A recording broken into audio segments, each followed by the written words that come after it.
আসসালামু আলাইকুম। আজকে যে টপিকটা নিয়ে কথা বলবো টপিকটার নাম মার্কেটিং। তো মার্কেটিং বলতে আমরা কী বুঝি, বেসিকভাবে সব কিছু আমি আলোচনা করার চেষ্টা করব।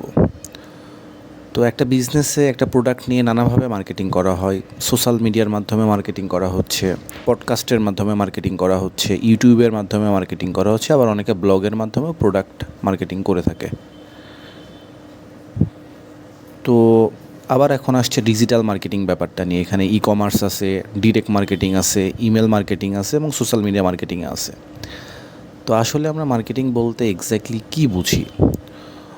অনেকে বলে মার্কেটিং একটা অ্যাকশন, যেখানে একটা প্রোডাক্ট সেল করার জন্য অ্যাডভার্টাইজিংয়ের মাধ্যমে প্রমোশন করে থাকে।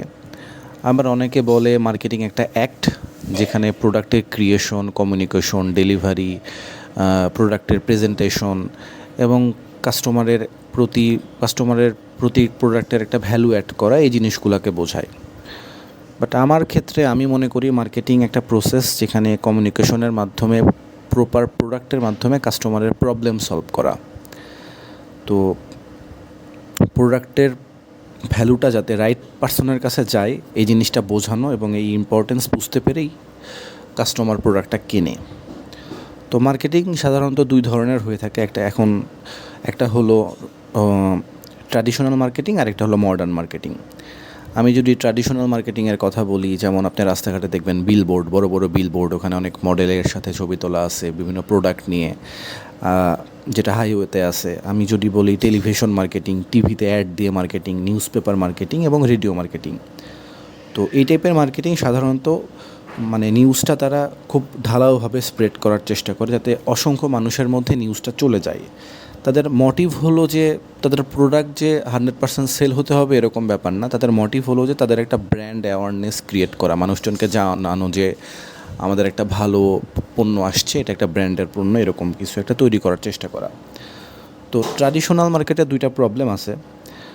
ট্র্যাডিশনাল মার্কেটে আসলে এর ট্র্যাকিংটা রেকর্ড করা যায় না। আপনি যে পরিমাণ ইনভেস্টমেন্ট করতেছেন ওই পরিমাণ ফিডব্যাক আপনি পাবেন না। তো টোটাল ROI, যেটা রিটার্ন অন ইনভেস্টমেন্ট, এই জিনিসটা আপনি পাবেন না।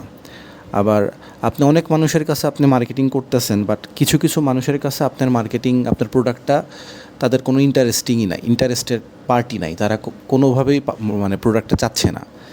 তো তাদের ক্ষেত্রে আপনার আসলে মার্কেটিং করে কোনো লাভ হচ্ছে না। ওটা হলো অপরচুনিটি কস্টের মতো একটা প্রবলেম ক্রিয়েট করতেছে। তো মোটামুটি 20 বছর ধরে ট্র্যাডিশনাল মার্কেটিংটা ডাউনফলের দিকে চলতেছে। এখন আধুনিক যুগ, সব কিছু মডার্নাইজড হয়ে গেছে। তো এখন সবাই মডার্ন মার্কেটিংয়ের দিকে ফোকাস করতেছে। তো আমাদের নেক্সট পার্ট হলো মডার্ন মার্কেটিং। তো মডার্ন মার্কেটিংয়ের মোটিভ হলো যে এক্স্যাক্ট কাস্টমারকে আইডেন্টিফাই করা এবং ওই সব আইডেন্টিফাই কাস্টমারের জন্য অ্যাড তৈরি করা, ব্র্যান্ড প্রমোশন করা, প্রোডাক্ট নিয়ে কথা বলা। এবং এই মার্কেটিংয়ের সবচেয়ে সুবিধা হলো যে এই মার্কেটিংয়ে ট্র্যাক করা যায় আমি কাকে কীভাবে কী করতেছি, কোন দিকে কোন সেগমেন্টে আমি মার্কেটিং করতেছি, এবং রিটার্ন অন ইনভেস্টমেন্টটা ইজিলি ক্যাচ করা যায়।